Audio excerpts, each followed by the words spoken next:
कानून का दुरुपयोग करके केवल अपनी नहीं अपने आने वाली 4 पीढ़ियों के लिए जगह बना के गए हैं। अगर वो सरकारी जमीन पर है तो उन्हें हटाया जाएगा। कुछ हटाए गए हैं, कुछ आगे हटाए जाएंगे। और जो जमीनें हमने रिसीव की हैं, कल हमने फैसला किया उन जमीनों का क्या करेंगे। आज मैं अभी चार्टर्ड अकाउंटेंट्स के कार्यक्रम में था। उन्होंने कहा कि हम जम्मू में सेंटर ऑफ एक्सलेंस बनाना चाहते हैं, हमको जमीन दीजिए, सारा खर्चा हमारा। हमने कहा हमने इतनी जमीन लोगों से ले ली है कि 1 नहीं 2 सेंटर आप बनाइए, कल ही जमीन दे दूंगा। खेल के मैदान नहीं है तो बच्चों को दिया जाएगा कि मैदान में खेल का मैदान बने वो जमीन। अगर स्कूल नहीं है, स्कूल के लिए जमीन नहीं है, कॉलेज के लिए तो जमीन वही दी जाएगी। अस्पताल, प्राइमरी हेल्थ सेंटर के लिए वही जमीन दी जाएगी। एक नया विवाद खड़ा हो गया है, प्रॉपर्टी टैक्स। मैं केवल तथ्य रखना चाहता हूं। ये सच है कि जम्मू कश्मीर देश का सबसे अंतिम प्रदेश या यूटी है जिसने प्रॉपर्टी टैक्स इंप्लीमेंट किया है। देश के सभी शहरों में, सभी राज्यों में ये लागू है। जब लागू करना था तो बड़ा सोच विचार करके लागू किया गया।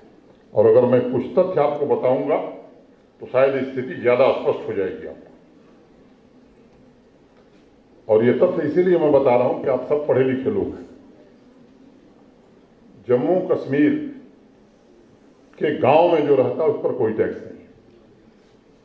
जो धार्मिक स्थल है, पूजा स्थल है शहर में, उस पर कोई टैक्स नहीं। शहर में रहने वाले कुल लोगों की संख्या, वो जम्मू म्युनिसिपल कॉर्पोरेशन हो, श्रीनगर हो, कठुआ हो, उधमपुर हो, अनंतनाग हो, बारामूला हो, जो शहरों में रहते हैं, इनकी कुल संख्या 5,20,000 है। माने जम्मू कश्मीर के सभी शहरों में कुल मिलाकर घरों की संख्या 5,20,000 है। और उसमें 2,06,000 ऐसे लोग हैं जिनके घर 1,000 वर्ग फुट से कम है, लेस देन 1,000 स्क्वायर फुट। अगर परसेंटेज निकालेंगे तो 40% के आसपास। इन 40% पर कोई संपत्ति कर, कोई प्रॉपर्टी टैक्स नहीं। अब आगे बढ़ता हूं। 2,03,600 2,03,600 आउट ऑफ 5,20,000 ये ऐसे लोग हैं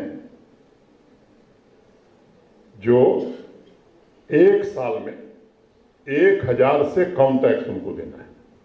और इस 2,03,600 में 80% ऐसे लोग हैं जिन्हें वर्ष में 600 से भी कम देना है। अब जो ठेला लगाता है, रेहड़ी, मित्रों आपको मालूम है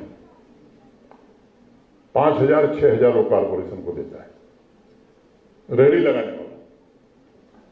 तो ये जो संख्या मैंने बताया, 40% ऐसे लोग हैं जिन पर कोई टैक्स नहीं। शेष 40% के आसपास, 38% के आसपास ऐसे लोग हैं जिसके 3/4 लोगों को 50 रुपए महीना देना है। और जो 1,000 तो थोड़ा ऐसी संख्या बहुत कम है। अब बाकी लोगों को अगर संपत्ति कर नहीं देंगे, जिनका घर दिल्ली में है, वहां भी बड़े शान से उनका नाम लिखा हुआ है, और उनका घर श्रीनगर और जम्मू में भी है, वहां भी बोर्ड लगा हुआ है। दिल्ली में हर साल 7 लाख रुपया टैक्स और यहाँ 1,000 2,000 देने में दिक्कत हो रही है। ये व्यवस्था कैसे चलेगी? मैं खास तौर से नौजवान विद्यार्थियों से कहना चाहता हूँ, ये वही लोग हैं जो आपको गुमराह करना चाहते हैं।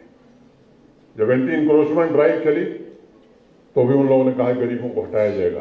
मैं इस सभागार में जिम्मेदारी से, चुनौती से कह रहा हूं, कोई बता दे कि जम्मू कश्मीर में एक गरीब आदमी को हटाया गया है तो उस अधिकारी को कल बर्खास्त कर दिया जाएगा, कल बर्खास्त कर दिया जाएगा।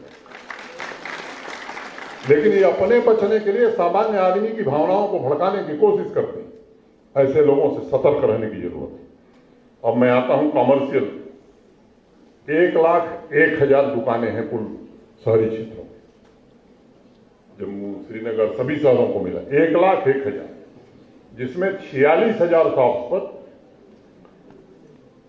46,000 शॉप पर एक साल में 700 रुपए से कम टैक्स देना, लेस देन 700। और अगर मैं तुलना करता हूं दूसरे शहरों से, मैं तुलना दिल्ली, मुंबई, चंडीगढ़ नहीं कर रहा, मैं तुलना कर रहा हूं शिमला से, मैं तुलना कर रहा हूं अंबाला से, मैं तुलना कर रहा हूं देहरादून से। तो इन 3 शहरों में जो टैक्स है उसका 1/10 हो, less than 1/10 of Shimla, Ambala and Dehradun. 30,000 जो शॉप्स हैं 1,01,000 में से इनको वर्ष भर में अधिकतम 2,000, और ये 30,000 में करीब 27,000 ऐसी हैं जिनको 1,600 के नीचे ही देना है। तब जिसका माल है वो टैक्स नहीं देगा। किराया महीने मिलेगा 5 लाख एक व्यक्ति से और 5,000 टैक्स देने में उसको दिक्कत होगी। मुझे लगता है कि उचित सोच समझ करके लिया गया फैसला है। मैंने 3-4 दिन पहले कहा था जम्मू के निवासियों से, कश्मीर के निवासियों से, कि आपको लगता है इसमें कोई बदलाव करने की आवश्यकता है? ये गलत है, आप सुझाव दीजिए, हम स्वागत करते हैं आपके सुझाव का, और जरूरी होगा तो बदलाव भी करेंगे। अगर अच्छी व्यवस्था बताते हैं कि इससे कोई बेहतर व्यवस्था हो सकती है तो हम उसके लिए तैयार हैं। लेकिन मित्रों, में बात समझने की है, लंबे समय तक लोगों की भावनाओं को भड़का करके कुछ लोगों ने जम्मू कश्मीर की प्रगति को रोका है। सामान्य आदमी के हितों के लिए नहीं, अपने परिजनों के हितों के लिए जम्मू कश्मीर के हितों की तिलांजलि दी है। आज मैं कहना चाहता हूं इस विश्वविद्यालय के स्थापना दिवस समारोह में कि वक्त बदल गया है, पूरी तरह बदल गया।